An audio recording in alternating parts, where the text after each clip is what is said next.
ରଜ ଆସିଲାଣି କିଛି ପିଠାପଣା ନ କଲେ ଚଳିବ। ତ ଚାଲନ୍ତୁ ଆଜି ବନେଇବା କଦମ ଫୁଲିଆ ମଣ୍ଡା।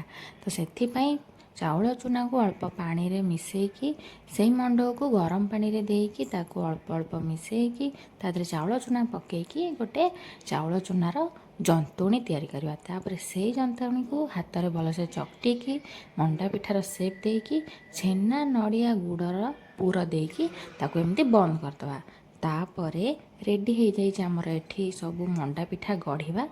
ଚାଉଳକୁ ବତୁରେଇକି ରଖିଥିଲି, ସେଇ ଚାଉଳକୁ ମଣ୍ଡା ପିଠାରେ ମିଶାଇ ଦେଇକି ଭଲସେ ଯେମିତିକି ଚାଉଳ ଗୁରା ସବୁ ମଣ୍ଡାରେ ଲାଗିଯିବ ମିଶାଇ ଦେଲା ପରେ ତାକୁ ଗୋଟି ଗୋଟି କରି ସିଝେଇ ଦେବା। 10-15 ମିନିଟ୍ ସିଝିଗଲା ପରେ ଆମର ରେଡ଼ି ହେଇଯିବ କଦମ୍ବ ଫୁଲିଆ ମଣ୍ଡା। ଏଟା ଦେଖିବାକୁ ବହୁତ ସୁନ୍ଦର ଲାଗେ, ପୁରା ଡିଟୋ କଦମ୍ବ ଫୁଲ ଭଳି ଦେଖାଯାଏ। ଆଉ ଖାଇବାକୁ ତ ଏମିତିରେ ବି ମଣ୍ଡା ବହୁତ ଟେଷ୍ଟ। କେମିତି ଲାଗିଲା ମୋତେ କମେଣ୍ଟରେ କହିବେ।